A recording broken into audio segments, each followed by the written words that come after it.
예, 한국은행이 금리를 1.5%로 인상했습니다. 사상 최저금리 시대가 종료됐다. 이제 금리가 올라가는 시대가 서서히 시작이 됐다. 6년 반 만에 금리를 올렸다라는 것은 이제 저금리 시대가 끝이 나는 것을 의미한다라는 겁니다. 2013년에 금리가 2.5%였는데 기준금리가요. 그 뒤로도 계속 내리다가 지금 이제 1.5로 올라갔습니다. 자, 금리만 그런 게 아닙니다. 환율도 오늘 현재 1달러당 1084원으로 제가 이야기를 했죠. 몇 달 전부터. 1달러당 1080원 밑으로 내려가게 되면 한국의 수출 대기업들이 치명적인 타격을 입기 시작하는 순간이 온다고 이야기를 했습니다. 자, 가계부채가 1400조가 넘어서 1500조로 가는 상황에서 지금 금리가 올라가고 지금 수출이 그나마 대한민국을 먹여 살리고 있는데 이 수출에 있어서 지금 가장 큰 변수인 원화 가치 상승이 급속도로 지금 이루어지고 있습니다. 자, 이렇게 이 원화 가치가 상승해서 그걸 환율 급락이라 그러죠. 그러니까 1달러당 원의 가치가 떨어지는 거 아닙니까? 그래서 환율이 지금 급락하는데 수출 경쟁력이 지금 추락하고 있습니다. 자, 정부는 투기를 잡으려고 보유세를 갖다가 인상을 시키려고 한다.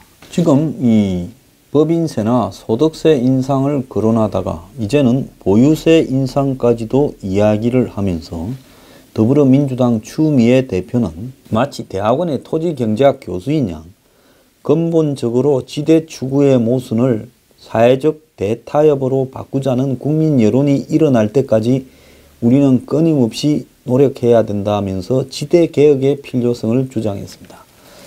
자, 지대 렌트라고 이야기를 하지요. 좀 쉬운 말로 이야기를 하면 될 건데 이렇게 말하면 서민들이 알아먹겠습니까? 자, 그러면 등장하는 사람이 있지요.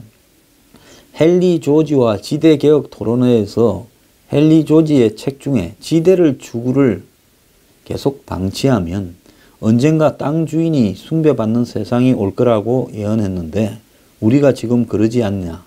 최저임금도 지대 추구를 걷어내지 못하면 실현될 수 없다라고 이야기를 했습니다.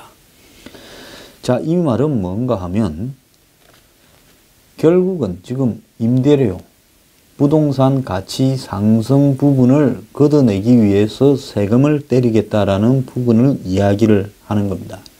자, 모두의 이 발언에서 자기 딸을 사례로 들었다는데요. 딸이 창업한 지 얼마 되지 않아 높은 임대료를 감당 못해서 적자를 봐서 빚쟁이가 되어 잦을 뿐이다 라고 하면서 하던 일을 문을 닫았다. 그러면서 우리 아이를 통해 우리 사회의 모순을 경험하게 됐다. 이렇게까지 이야기를 하고 있습니다. 자, 지금 더불어민주당이 중심이 되어서 소득세, 법인세 인상을 하려니까 이제는 그나마 이 정권의 관료 출신이라서 상대적으로 합리적이라는 김동연 부총리까지 나서서 보유세 인상을 갖다가 이야기를 하고 있습니다. 물론 집값을 잡아야 되죠. 근데 집값을 잡는 부분에서 이 보유세 인상을 했을 때 나타날 부작용도 고려는 좀 해야 될 필요도 있다는 겁니다. 자, 문재인 정권이 5대 경제 딜레마에 빠졌다고 신세돈 숙명여대 교수가 동아일보의 칼럼에 기고를 했습니다. 자, 지금 70%가 넘는 고공 지지를 받고 있다지만은 미중 일등과 군사 외교적 갈등이 여러 가지로 지금 번져가고 있다. 첫 번째가 금리 문제다. 미국은 당장이라도 기준금리를 올릴 기세고 연준 의장을 바꾼다 하더라도 시장 분위기는 12월 인상으로 간다. 근데 국내 시장 전문가들도 열이면 9 금리를 미국이 올릴 거라고 보는데 부동산 투기를 잡거나 국내 자금의 급격한 유출을 막기 위해서라도 국내 금리를 올리는 것이 정답일지 모른다. 그런데 후폭풍 감당이 걱정이 된다. 가계부채 금리 부담이 늘어날 건데 1% 대출금리가 올라가면 14조 원의 이자 부담이 생기는데 대부분 돈 땡겨 쓴 사람들이 자영업자들이거나 서민들, 집 있는 사람들일 건데 그런 사람들이 감당해야 될 형편이 지금 걱정된다. 지금도 이 가처분 소득이 없어서 소비가 없는 마당에 앞으로 이렇게 될 때 우리나라의 경제가 어떻게 되겠는가. 두 번째가 환율이다. 자, 환율이 지금 빠르게 절상이 되고 있어서 올 초에 1208원이었는데 지금 1080원에서 왔다 갔다 합니다. 1077원까지도 떨어졌어요. 11%가 떨어졌다는 겁니다. 미국 달러에 대해서만 절상된 것이 아니라 엔화에 대해서도 100엔당 1030원이던 것이 966원까지 6% 떨어졌고 위안화에 대해서도 연초 175원에서 163원으로 7%가 하락해서 금년에 세계에서 가장 평가 절상이 된 통화가 한국의 원화라는 겁니다. 자, 그 나라의 돈의 가치가 좋아지면 해외 여행 가서 쓰는 맛은 있을지 몰라도 한마디로 수출하는 부분에 있어서 엄청난 부담이 되고 가치가 떨어진 퍼센트만큼 돈이 날아가 버리는 거 아닙니까? 환율이 떨어질수록 수출은 어려워질 것이고 수입되는 물가는 낮아져서 이 수입품들이 판을 치게 될 가능성이 있죠. 그만큼 우리나라의 대외 가격 경쟁력이 떨어져서 수출은 줄어들고 수입은 늘어나게 될 겁니다. 세 번째로는 보유세를 포함하는 강력한 부동산 억제 대책 도입인데요. 지난 몇 달 동안 부동산 대책을 3차례나 내놨는데 이름에도 불구하고 서울 지역의 부동산 가격이 잡히지 않고 있다 보니까 정부는 보유세, 특히 종부세 강화 같은 강력한 억제책을 도입할지 고민 중이라는데요.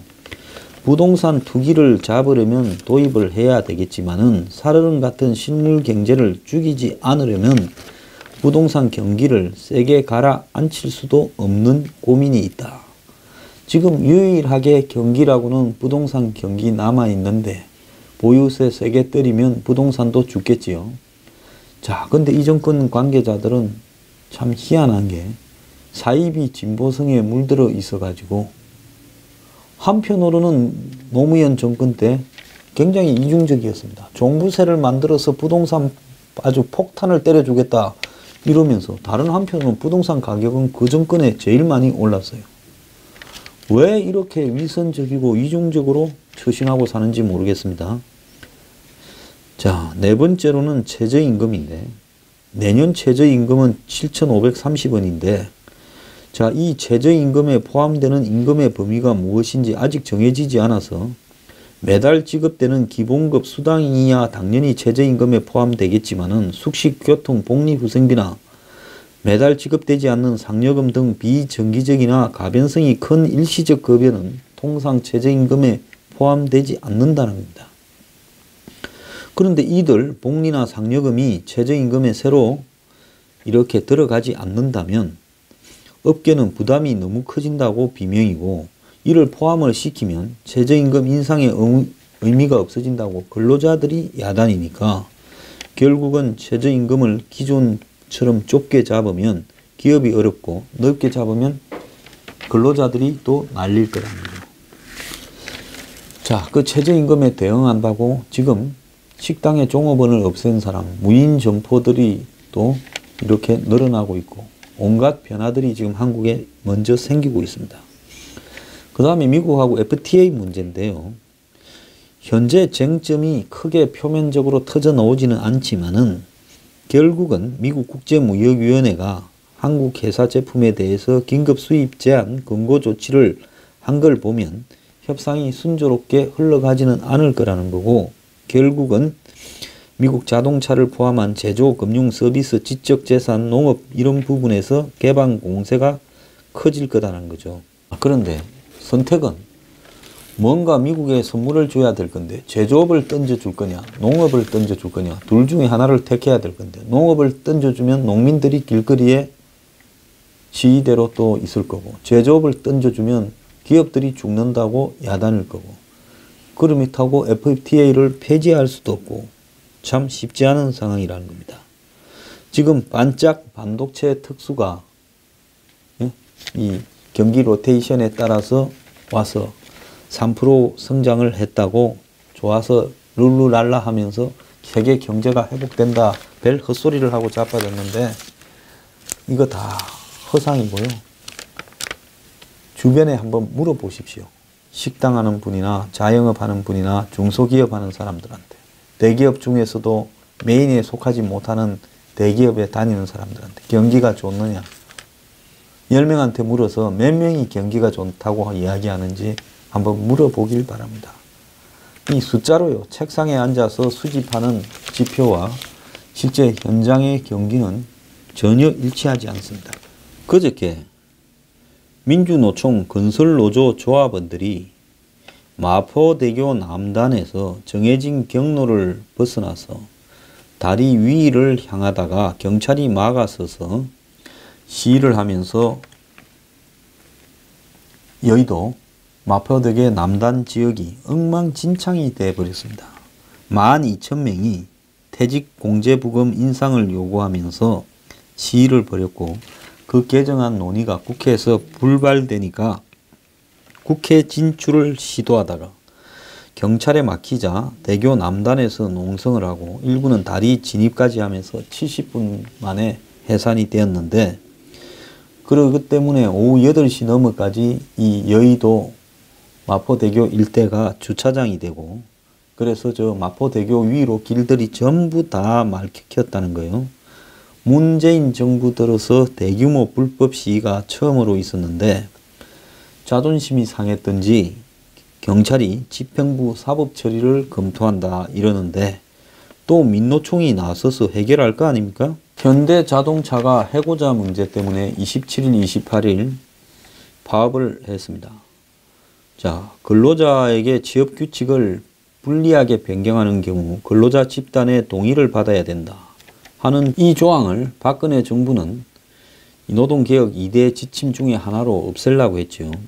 그런데 지금 현 노동부 장관, 노동자 출신이 이걸 폐기를 선언했고 노조에 힘을 실어줘서 현대자동차 노조가 27일 오후부터 28일 밤까지 파업을 벌이고도 법적인 문제가 없다고 뻔뻔하게 주장을 하고 있습니다. 현대차에서 인기가 없는 차종의 생산 라인을 줄이고 인기가 있는 걸 늘리려고 하다가 노조가 이 생산 라인 전환 문제를 협의를 회사가 노조한테 하니까 노조가 이를 빙의로 근로여건 개선, 추가 인원 배치를 요구하면서 합의점을 못 찾는 사이에 결국은 라인이 서버리는 상황까지 발생을 했습니다. 액센트 자동차가 잘 안 팔리고 이제 나온 지 구형이 돼서 안 팔리겠죠. 소형 SUV 이 코나를 생산하려다가 발생을 했다고 하는데요. 현대차는 지금 아직도 이 2017년 임금 및 단체 협상을 하고 있답니다. 2017년이 끝나가는데 아직도 이 합의가 안 돼갖고 나중에 합의되면 소급으로 받겠지요. 그런데 이번에 이 공장 생산 라인을 세운 박승락 대의원 대표라는 사람은 해고자 출신인데요. 2011년과 2013년 생산 라인을 무단으로 세웠다 해서 2014년 1월 해고가 됐는데 해고자가 노조 간부가 되어 가지고 다시 라인을 놓고 결정을 돌릴 건가 말 건가 하는 결정을 하는 권한을 쥐고 있는 겁니다. 현대차는 주력 생산 라인을 돌리는 문제를 놓고 자기들이 해고시킨 사람과 협상을 지금 하는 상황이 벌어졌어요. 그러니까 해고된 사람이 추가 인원 배치를 주장하면서 이제 해고된 사람 복직시켜라는 말을 사실상 하고 있는 거겠죠. 자, 현대차는 올해 1월에서 9월까지 생산량이 7.6% 줄었고 영업이익이 21.5%나 줄었습니다. 매우 현대차의 상황이 안 좋아지고 있어요. 자, 이런 상황에서 현대차 노조는 지난 24일 이 컨베이어 벨트에다가 다른 세 줄로 이렇게 차에다가 차체에 이 손을 묶고 투쟁을 했다는 겁니다. 자, 이런 투쟁이 벌어진 이유가 아까 말한 것처럼 코나를 생산하기 위해서 이제 부품이 늘어나니까 그 부품을 갖다가 하도급 업체에 주고 그래서 일감이 이제 없는 사람들을 다른 공정에 배치를 하려고 했죠. 그러니까 이 문제에 대해서 노조가 한마디로 난리를 치면서 몇몇 간부 사원이 공정에 임시 투입되자 노조가 쇠사슬 투쟁으로 맞섰다는 겁니다. 그러니까 노동자들이 일을 거부하니까 회사의 간부 사원들을 공정에다가 임시 투입을 하니까 노조가 쇠사슬 투쟁으로 맞섰는데, 이 과정에서 고령화된 노조원들이 편하게 작업할 수 있도록 이미 오래전에 하도급 업체에 준 단순 조립 같은 물량까지 노조가 다시 갖고 오라. 우리가 하겠다. 이렇게 요구한다는 겁니다. 임금 삭감이나 고용 불안의 문제도 아니고 노조원들 편하자고 이미 영세업체에 하청을 준 것까지 다시 해소하라고 요구를 했다는 겁니다. 그래서 현대차 노사대표단이 올 6월에 이 코나라는 차 출시를 앞두고 부품 생산을 맡긴 하도급 업체를 찾아갔을 때 생산 현황을 살펴보러 갔는데, 그 하도급 업체는 이제 물량 뺏으러 온 줄 착각을 하고 겁을 먹고 근로자가 울먹이면서 당신들은 이 일감이 없어도 9,600만 원 연봉을 받는데 겨우 일 좀 하려고 하는데 돈 잘 버는 사람이 왜 이러냐 하면서 끼케야 200만 원도 못 받는 여성 노동자가 이렇게 울먹였다는 겁니다. 자, 결국은 이 현대차 노조의 형태나 거기에 착취당하는 하도급 업체의 형태로 보면 자본가가 노동자를 착취하는 것처럼 이제는 노동자가 노동자를 착취하지 않습니까? 자, 문재인 정권의 5대 경제 딜레마로 이 교수님께서는 금리, 환율, 보유세, 그리고 최저임금, FTA를 이야기를 했지만 제가 생각하는 문 정권의 근본적인 딜레마는요, 이 노동자, 그것도 일부 소수 민노총에 소속된 노동자들의 천국을 만들면서 한마디로 엄청난 생산 비효율성을 통해서 이 기업들의 생산성이 떨어지면서 경쟁력을 상실해 갈 거다 하는 것이 제가 보는 시각입니다. 장관도 노동자, 노사정위원장도 노동자, 민노총이 정권의 촛불 시위로 탄생시켜 줬으니까 빚값하라고 마포 대교를 점거하고 이렇게 시위를 벌이는 상황, 거기에 시민들은 퇴근도 못하는 상황이 지금 벌어지고 있는 겁니다.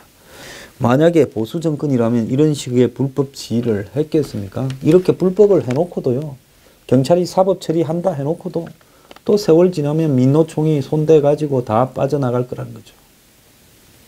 자, 지금 불법 행위한 사람들을 용산 참사를 비롯해서 죄다 특사로 지금 석방시켜 달라고 하지 않습니까?